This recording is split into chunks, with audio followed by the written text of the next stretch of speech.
आप देख रहे हैं एक कदम धर्म के साथ।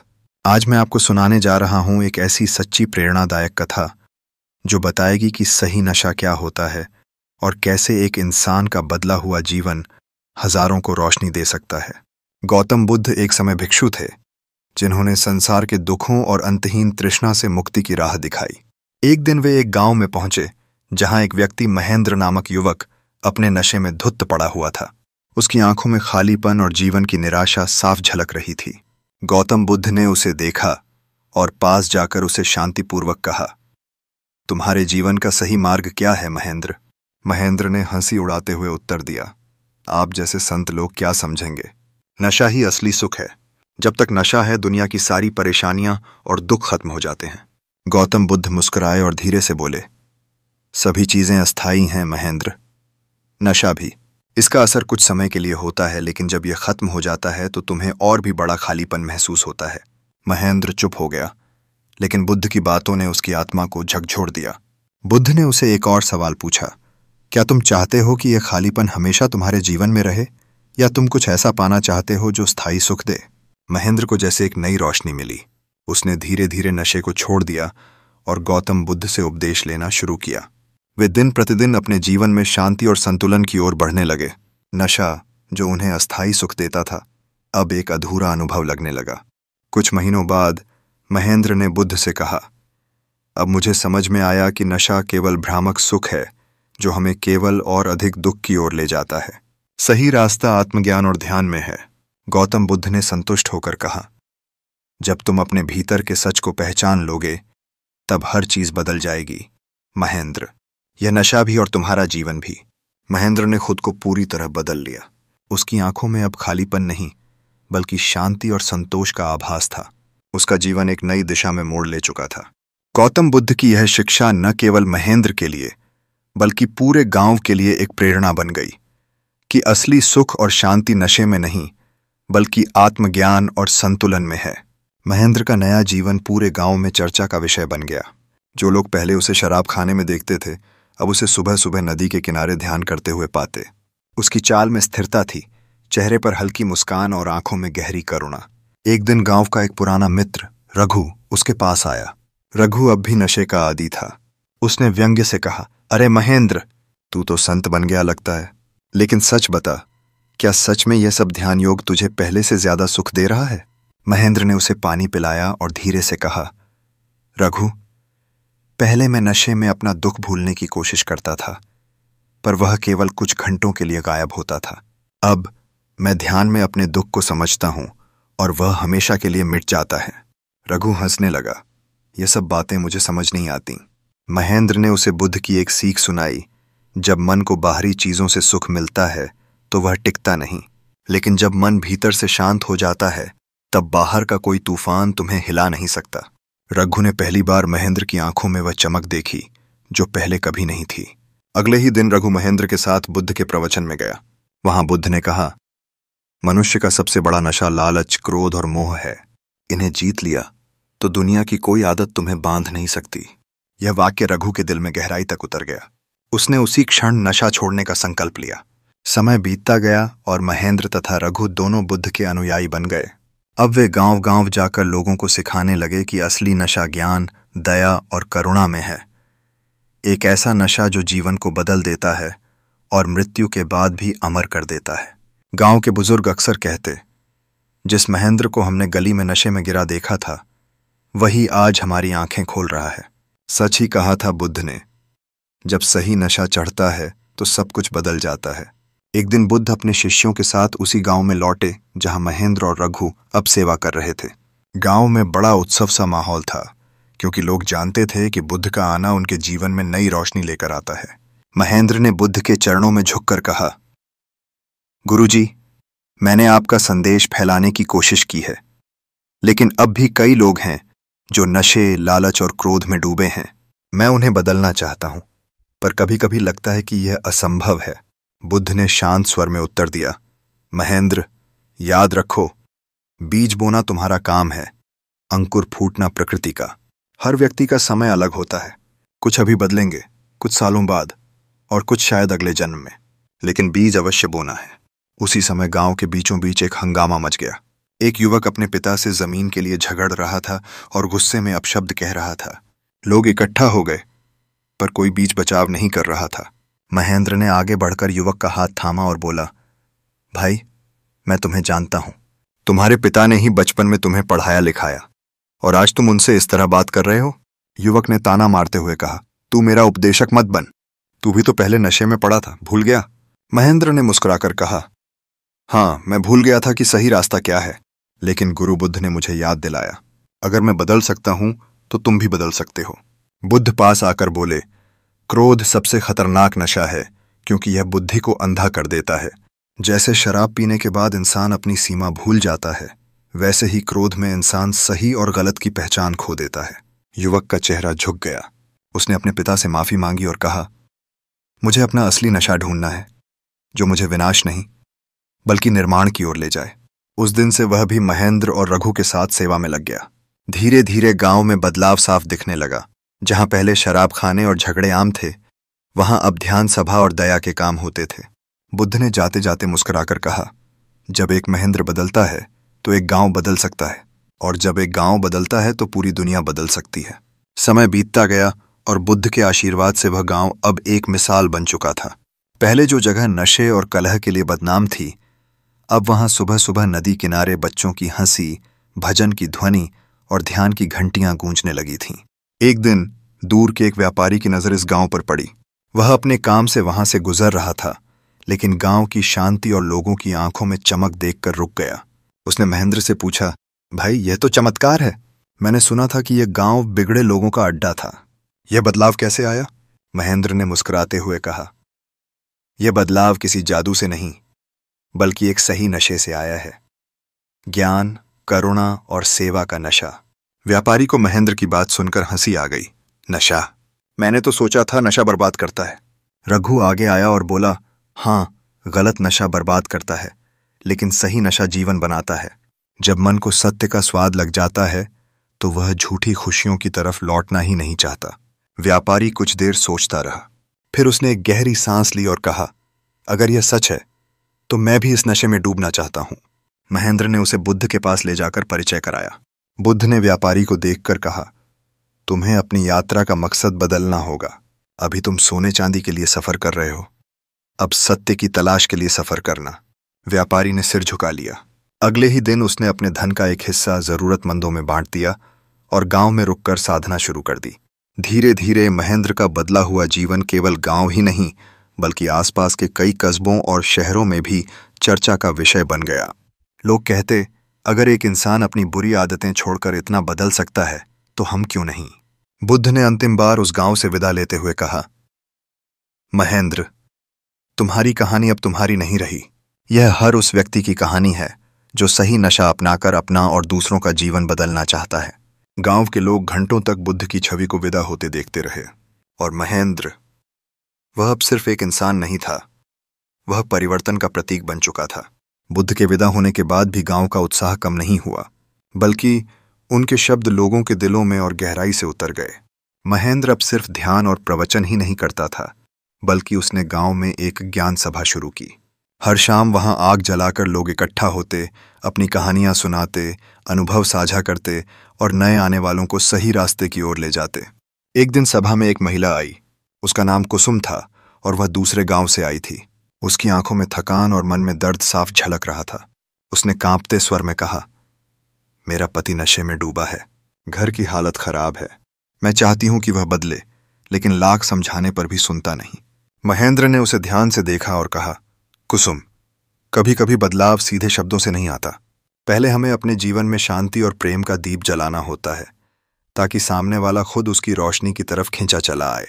उस रात कुसुम वहीं रुक गई और सुबह महेंद्र के साथ ध्यान किया। कुछ दिनों तक वह रोज सभा में आने लगी। उसकी मुस्कान लौट आई और चेहरे की थकान कम हो गई।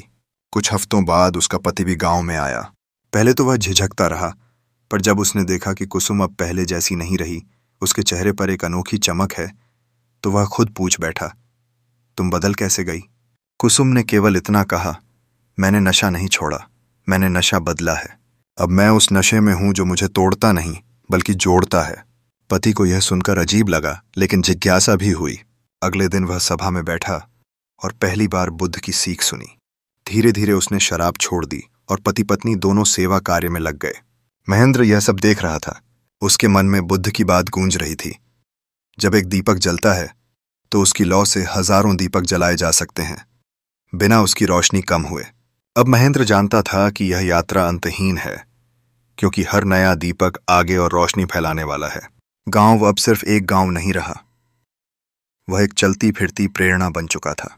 कुछ साल बीत गए और महेंद्र का नाम दूर दूर तक फैल चुका था। आसपास के गांवों से लोग सिर्फ उसे सुनने और देखने आते थे। उसकी सभा अब सिर्फ शाम तक सीमित नहीं रही। सुबह, दोपहर और रात हर समय कोई न कोई उसके पास मार्गदर्शन लेने आता। एक दिन राजगृह से खबर आई कि वहां का राजकुमार विक्रम, जो अपनी विलासिता और नशे की आदतों के लिए कुख्यात था, महेंद्र को अपने महल बुलाना चाहता है। बहुत से लोगों ने महेंद्र को चेताया, राजकुमार केवल मनोरंजन के लिए बुला रहा होगा, वह कभी नहीं बदलेगा। लेकिन महेंद्र मुस्कुराया। अगर मैंने पहले अपने बारे में भी यही सोच लिया होता तो आज मैं यहां नहीं होता। महल पहुंचने पर विक्रम ने सोने जड़ित कपड़ों में हाथ में मदिरा का प्याला लिए हंसते हुए कहा, तो तू वही है जिसने एक गांव बदल दिया? जरा हमें भी अपना जादू दिखा। महेंद्र ने शांत स्वर में कहा, राजकुमार, मैं जादू नहीं करता, मैं सिर्फ आईना दिखाता हूं जिसमें इंसान खुद को देख सके। विक्रम ने हंसते हुए प्याला उसकी ओर बढ़ाया, तो पहले इस आईने में देखो, फिर हमें बदलना सिखाना। महेंद्र ने प्याले को हाथ में लिया, कुछ पल चुप रहा और फिर धीरे से उसे नीचे रख दिया। राजकुमार, यह प्याला खाली करने के बाद भी भरा जा सकता है, लेकिन जब मन खाली हो जाए तो उसे भरने वाला सिर्फ सत्य है। क्या आप तैयार हैं अपना मन खाली करने के लिए? यह सुनते ही विक्रम के चेहरे पर पहली बार गंभीरता आई। उसने महेंद्र से कहा, तुम्हारी आंखों में जो स्थिरता है वह मैंने किसी राजा या सेनापति में नहीं देखी। अगले कुछ दिनों तक महेंद्र महल में रहा, विक्रम को ध्यान और संयम की शिक्षा दी। धीरे धीरे राजकुमार ने मदिरा छोड़ दी और राज्य के कामों में ईमानदारी से जुट गया। जब महेंद्र गांव लौटा तो लोग हैरान थे। उसने हंसकर कहा, गुरु बुद्ध सही कहते थे, जब एक दीपक जलता है तो उसकी लौ की कोई सीमा नहीं होती, वह महल तक भी पहुंच सकती है।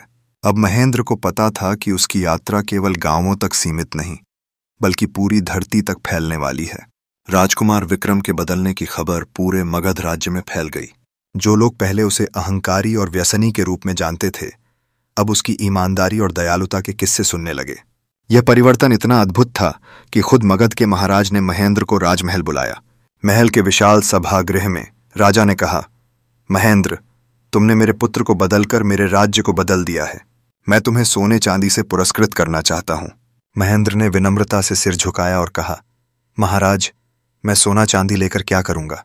अगर आप सच में मुझे पुरस्कार देना चाहते हैं तो पूरे राज्य में शराब और अन्य नशे पर रोक लगा दीजिए और जगह जगह ज्ञान सभाएं बनवाइए। राजा महेंद्र के शब्दों से प्रभावित हुए। उन्होंने उसी समय आदेश जारी किया, मगध राज्य में नशे के अड्डे बंद होंगे और हर गांव नगर में ध्यान व शिक्षा केंद्र खोले जाएंगे। यह खबर सुनकर बुद्ध स्वयं महेंद्र से मिलने आए। उन्होंने मुस्कुराकर कहा, महेंद्र, तुम अब केवल एक शिष्य नहीं रहे, तुम वह साधक हो जो दीपक लेकर अंधकार के बीच चलता है और लोग तुम्हारी रोशनी के पीछे पीछे चलते हैं। रघु ने पास आकर कहा, भाई, याद है वो दिन जब हम दोनों शराब खाने में बैठे थे? अगर उस दिन बुद्ध हमें न मिलते तो आज हम कहाँ होते? महेंद्र ने मुस्कुराकर आकाश की ओर देखा और कहा, हम खोए हुए होते रघु, लेकिन सही नशे ने सब बदल दिया। यह यात्रा यहां खत्म नहीं होगी, यह तो पीढ़ी दर पीढ़ी चलती रहेगी। और सचमुच महेंद्र की कथा सिर्फ एक जीवन की नहीं रही, वह एक आंदोलन बन गई जिसने अनगिनत लोगों के मन में जागृति का नशा भर दिया। सालों बीत गए, लेकिन महेंद्र का जो सही नशे का संदेश था वह अब एक पूरे आंदोलन का रूप ले चुका था। गांवों, कस्बों, नगरों में ज्ञान सभाएं होने लगीं और लोग दूर दूर से आकर सुनते कि कैसे एक शराबी युवक ने खुद को बदलकर हजारों का जीवन बदल दिया। एक दिन महेंद्र को खबर मिली कि उत्तरी दिशा के पहाड़ी क्षेत्रों में एक छोटा सा गांव है जहां लोग अब भी अंधविश्वास और नशे में डूबे हैं। वहां तक पहुंचना कठिन था, लेकिन महेंद्र ने बिना समय गंवाए यात्रा शुरू कर दी। रघु ने कहा, भाई, वहां का रास्ता खतरनाक है, पहाड़ों में डाकू भी रहते हैं और मौसम भी अचानक बदल जाता है।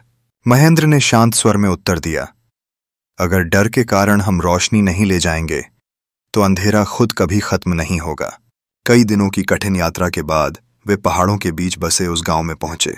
वहां के लोग थके हारे, चेहरों पर उदासी लिए, शराब और जुए में उलझे हुए थे। किसी को ज्ञान सभा में आने का मन नहीं था। पहली रात महेंद्र ने गांव के चौपाल में अकेले दीपक जलाकर ध्यान शुरू किया। लोग दूर से देख रहे थे पर कोई पास नहीं आया। दूसरी रात उसने बच्चों को पास बुलाया और उन्हें सरल कहानियां सुनाई। बच्चों की हंसी सुनकर कुछ बड़ों का मन पिघलने लगा। तीसरी रात एक बुजुर्ग आया और बोला, तुम 3 रातों से यहां बैठे हो बिना खाए पिए, आखिर चाहते क्या हो? महेंद्र ने मुस्कुराकर कहा, मैं तुम्हें कुछ लेने नहीं, देने आया हूं। वह नशा जो तुम्हें तोड़ेगा नहीं बल्कि जोड़ेगा। धीरे धीरे लोग सभा में आने लगे। महेंद्र ने उन्हें ध्यान सिखाया, कहानियां सुनाई और दिखाया कि शराब और जुआ कैसे उनके जीवन को खोखला कर रहे हैं। कुछ ही महीनों में वह गांव भी बदलने लगा। चौपाल में अब शराब की बोतलें नहीं बल्कि दीपक और भजन की धुन गूंजने लगी। रघु ने मुस्कुराकर कहा, भाई, लगता है ये पहाड़ भी अब रोशनी से भर गया। महेंद्र ने आकाश की ओर देखा और धीमे से कहा, जब तक दुनिया में एक भी जगह अंधेरा है, मेरी यात्रा खत्म नहीं होगी। और इस तरह महेंद्र की कहानी सीमाओं, पहाड़ों और पीढ़ियों को पार करती हुई आगे बढ़ती रही। कुछ बरस बाद महेंद्र का नाम अब केवल गांवों और कस्बों तक ही सीमित नहीं रहा। उसके किस्से व्यापारियों के कारवां के साथ दूर देशों तक पहुंचने लगे। कई यात्री यह कहानी सुनकर स्वयं उसे खोजने निकल पड़ते। एक दिन एक दल विद्वानों का उसके गांव आया। वे दूर पश्चिम के एक राज्य से थे, जहां के लोग ज्ञान की खोज में दूर दूर तक यात्रा करते थे। उनके प्रमुख विद्वान आर्यकेतु ने महेंद्र से कहा, हमने तुम्हारे बदले हुए जीवन की कथा सुनी है। हम तुम्हें अपने राज्य में ले जाना चाहते हैं ताकि हमारे लोग भी इस सही नशे को जान सकें। रघु ने धीरे से कहा, भाई, यह तो समुद्र पार की यात्रा है, हम कभी इतनी दूर नहीं गए। महेंद्र ने हल्की मुस्कान के साथ उत्तर दिया, जब एक दीपक जल चुका है तो उसकी लौ को सीमाओं में कैद नहीं किया जा सकता। यात्रा कठिन थी, घने जंगल, रेगिस्तान और अंत में समुद्र की लहरें जो मानो चुनौती दे रही थीं। लेकिन महेंद्र का संकल्प अडिग था। महीनों की यात्रा के बाद वे उस पश्चिमी राज्य में पहुंचे। वहां का दृश्य अजीब था। महल सोने से चमकते थे, लेकिन गलियों में भूख और भय का साया था। लोग मदिरा और लालच में डूबे थे और गरीबों को कोई सहारा नहीं था। राज्य के राजा ने महेंद्र को देखकर कहा, हमारे लोग तुम्हारी बातें सुनने को तैयार नहीं होंगे। यहां शक्ति और धन ही सब कुछ है। महेंद्र ने शांति से उत्तर दिया, महाराज, मैं जानता हूं कि शक्ति और धन लोहे की तरह हैं। वे हथियार भी बन सकते हैं और हल भी। फर्क इस बात का है कि उन्हें पकड़ने वाला मन कैसा है। पहली सभा में बहुत कम लोग आए, लेकिन महेंद्र ने हार नहीं मानी। उसने बाजार में, घाट पर और यहां तक कि सैनिकों की बैरकों में जाकर लोगों को कहानियां सुनानी शुरू की। उसकी बातों में कोई डर नहीं था, केवल सच्चाई और करुणा थी। कुछ ही महीनों में व्यापारी अपने लालच को कम करने लगे, सैनिक क्रोध को छोड़ने लगे और गरीबों के लिए अन्न और वस्त्र बांटे जाने लगे। राजा स्वयं सभा में आकर बैठने लगा। एक दिन आर्यकेतु ने कहा, महेंद्र, तुमने हमारे राज्य में जो किया वह इतिहास में लिखा जाएगा। महेंद्र ने मुस्कुराकर उत्तर दिया, इतिहास में मेरा नाम नहीं, यह संदेश होना चाहिए कि जब सही नशा चढ़ता है तो इंसान की सीमाएं टूट जाती हैं और उसका प्रकाश समुद्र पार भी पहुंच सकता है। पश्चिमी राज्य में परिवर्तन की लहर फैलने के बाद महेंद्र समुद्र किनारे कुछ दिन ठहर गया। वहां से दूर क्षितिज पर उसे जहाजों की कतार दिखती थी जो अनजान देशों की ओर जा रही थी। रघु ने पूछा, भाई, अब कहां? हमने पहाड़ पार किए, जंगल पार किए, समुद्र भी पार कर लिया। क्या अब यह यात्रा खत्म होगी? महेंद्र ने मुस्कुराकर कहा, जब तक एक भी हृदय अंधकार में है, मेरी यात्रा का अंत नहीं होगा। उसी समय एक व्यापारी जहाज का कप्तान महेंद्र के पास आया। वह पूर्वी द्वीपों से आया था और उसकी आंखों में चिंता थी। उसने कहा, मेरे देश में लोग युद्ध और प्रतिशोध के नशे में हैं। भाई भाई को मार रहा है, पड़ोसी एक दूसरे का खून बहा रहे हैं। अगर आप चाहें तो मेरे साथ चलें। महेंद्र ने बिना सोचे हामी भर दी। यात्रा लंबी और खतरनाक थी। तूफानी लहरें, तेज हवाएं और समुद्री डाकुओं का डर। लेकिन महेंद्र शांत भाव से लहरों को देखता रहा, मानो समुद्र से भी गहरी स्थिरता उसमें हो। द्वीप पर पहुंचने के बाद उन्होंने देखा कि लोग सचमुच युद्ध के उन्माद में थे। हर गली में हथियार लहराते युवक और भय से कांपते बच्चे दिखते थे। सभा बुलाना यहां नामुमकिन था, क्योंकि किसी को सुनने का धैर्य ही नहीं था। महेंद्र ने एक अनोखा उपाय निकाला। उसने गांव के बीचों बीच एक पेड़ के नीचे बैठकर ढोल बजाना शुरू किया। ढोल की लय इतनी मधुर और स्थिर थी कि लोग रुककर देखने लगे। जब भीड़ इकट्ठी हो गई तो उसने ढोल बजाना बंद किया और कहा, ढोल की आवाज तब तक सुंदर है जब तक वह ताल में है। जैसे ही ताल टूटे वह शोर बन जाता है। तुम्हारा जीवन भी ऐसा ही है। जब क्रोध और प्रतिशोध की ताल टूट जाती है तो समाज शोर और विनाश में बदल जाता है। लोग पहले हंसे, फिर कुछ चुप हो गए। अगले दिन वह फिर ढोल लेकर बैठा और फिर कहानी सुनाई। इस बार युद्ध के बजाय शांति में जीतने वाले नायकों की कथा। कुछ ही हफ्तों में युवा अपने हथियार छोड़कर सभा में आने लगे। बच्चों के लिए स्कूल बने और गांव में पहली बार हंसी की आवाज गूंजी। रघु ने धीरे से कहा, भाई, यह जगह अब तुम्हारे सही नशे में डूब रही है। महीनों तक वह नगरी महेंद्र के संदेश से धीरे धीरे बदलती रही। लोग अब बाहर की चमक दमक से ज्यादा भीतर की शांति खोजने लगे थे। मंदिर की सीढ़ियों पर होने वाली ध्यान सभाएं अब सैकड़ों लोगों को आकर्षित करती थीं। एक दिन सभा के बाद एक युवक उसके पास आया। उसकी आंखों में आंसू थे। उसने कहा, गुरुजी, मैं बचपन से सुनता आया हूं कि सच्ची खुशी भीतर है, लेकिन जब भी अकेला बैठता हूं मेरे भीतर डर और पुराने दुख उभर आते हैं। तब लगता है यह भीतर का सफर मेरे लिए नहीं है। महेंद्र ने उसका हाथ पकड़कर कहा, बेटा, भीतर का सफर सबसे कठिन है, क्योंकि इसमें हमें अपने ही राक्षसों से सामना करना पड़ता है। लेकिन याद रखो, अंधेरा चाहे कितना भी गहरा हो, एक छोटी सी लौ उसे मिटा सकती है। उस युवक को महेंद्र ने एक सरल अभ्यास दिया। हर सुबह सूरज की पहली किरण को देखना और बस एक शब्द कहना, धन्यवाद। जब आभार का नशा चढ़ता है, महेंद्र बोला, तो डर और दुख खुद उतरने लगते हैं। कुछ महीनों में वही युवक नगर में दूसरों को ध्यान सिखाने लगा। वह कहता, मैंने नशा बदला है, डर का नशा छोड़कर आभार का नशा अपना लिया। यह देखकर रघु ने कहा, भाई, लगता है तुम्हारा सही नशा अब लोगों के भीतर जड़ पकड़ने लगा है। महेंद्र ने मुस्कुराकर उत्तर दिया, रघु, यही तो मेरा सपना है कि लोग मुझे न खोजें बल्कि अपने भीतर उस नशे का स्रोत खोज लें। कुछ समय बाद महेंद्र को खबर मिली कि दूर उत्तर में एक ऐसा देश है जहां लोग कठोर मौसम, भूख और आपसी कलह में जी रहे हैं। वहां के लोग कहते थे, यहां कोई बदलाव संभव नहीं। ये थी आज की प्रेरणादायक कथा, महेंद्र के सही नशे की। अगर आप भी अपने जीवन में बदलाव लाना चाहते हैं तो बस एक कदम बढ़ाइए, धर्म के साथ।